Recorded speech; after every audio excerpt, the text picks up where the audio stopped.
Bismillahirrahmanirrahim. Assalamualaikum warahmatullahi wabarakatuh. Innal hamdalillah nahmaduhu wa nasta'inuhu wa nastaghfiruh wa na'udzubillahi min sururi anfusina wa min sayyiati a'malina. May yahdihillahu fala mudhillalah wa may yudhlil fala hadiyalah. Asyhadu an la ilaha illallah wahdahu la syarikalah wa asyhadu anna Muhammadan abduhu wa rasuluh. La nabiyya ba'dah amma ba'du. Iwa fillah rahimakumullah. Suatu saat Nabi Musa alaihissalam berdialog dengan Allah. Nabi Musa bertanya kepada Allah SWT, "Ya Allah, aku sudah banyak beribadah kepadamu. Di antara ibadah-ibadahku itu, manakah ibadah yang paling engkau sukai?" Kemudian Allah menjawab, "Sholatmu itu adalah untuk dirimu sendiri. Karena dengan sholat itu bisa mencegah engkau dari perbuatan keji dan mungkar. Zikirmu itu adalah untuk dirimu sendiri. Karena dengan zikir itu hatimu menjadi tenang. Puasamu juga adalah untuk dirimu sendiri. Karena dengan puasa itu engkau bisa mengendalikan hawa nafsumu." Kemudian Nabi Musa bertanya lagi, "Kalau begitu ibadah mana yang engkau sukai ya Allah?" Allah menjawab, "Ibadah yang aku sukai adalah sedekah dan amal kebaikan yang kau lakukan kepada orang lain." Kata Allah selanjutnya, "Aku selalu berada di samping orang yang hatinya hancur. Dan kalau engkau memberikan kebahagiaan kepada orang itu, aku akan ganti dengan 700 kali lipat." Dalam ajaran Islam, kita mengenal dua jenis ibadah ya. Ada ibadah mahdhah, ibadah yang sudah jelas diatur tata caranya oleh Islam, seperti sholat, ya, puasa, haji, umroh, dan sebagainya. Dan ada juga ibadah ghairu mahdhah, yaitu ibadah yang berkaitan dengan amal manusia yang tidak diatur secara rinci aturannya. Tapi itu menjadi sebuah amal-amal kebaikan yang sangat besar timbangannya di sisi Allah Subhanahu wa Ta'ala. Di bulan Ramadan ini, mari kita tidak hanya memperbanyak ibadah-ibadah mahdhah, tapi mari kita lengkapi juga. Kita perbanyak juga ibadah-ibadah ghairu mahdhah. Allah Ta'ala berfirman, "In ahsantum ahsantum li anfusikum."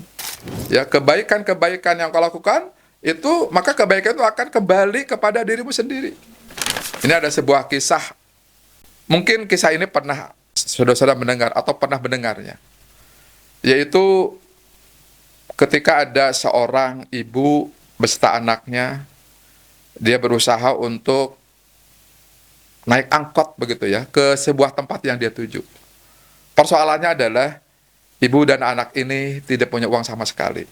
Tapi dia harus naik angkot karena jaraknya cukup jauh. Maka dia nekatlah untuk menyetop angkot. Siapa tahu ada angkot yang baik hati untuk bisa mengantarkannya. Satu angkot, dia stop. Setelah dijelaskan bahwa ibu ini nggak punya uang, angkot itu pergi lagi. Angkot yang kedua juga demikian. Angkot yang ketiga juga demikian. Ya semua tentu supir angkot nggak mau gitu ya. Karena juga nyari usaha, nyari nafkah, nggak mau mengangkut penumpang yang nggak punya uang. Tapi ternyata ada seorang supir angkot yang ketika berhenti di stop oleh ibu ini, ibu menceritakan kondisinya bahwa dia menuju sebuah tempat yang akan dilalui angkot itu, tapi dia dan anaknya nggak punya uang sama sekali. Maka Masya Allah, si supir angkot ini dengan tanpa beban. Nah, qadarullah di angkot ini ada penumpangnya satu orang, yaitu seorang bapak-bapak. Bapak-bapak ini melihat dan menyaksikan ya, bagaimana kebaikan hati supir angkot ini.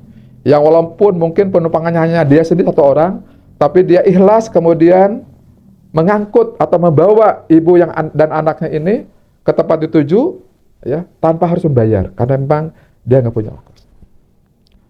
Nah, singkat cerita, ketika ibu dan anak itu sudah turun, kemudian angkot itu melakukan perjalanan.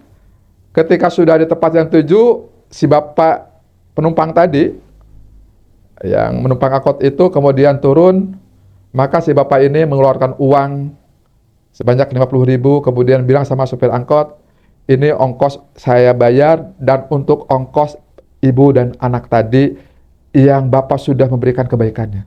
Dan sisanya adalah untuk Bapak. Masya Allah.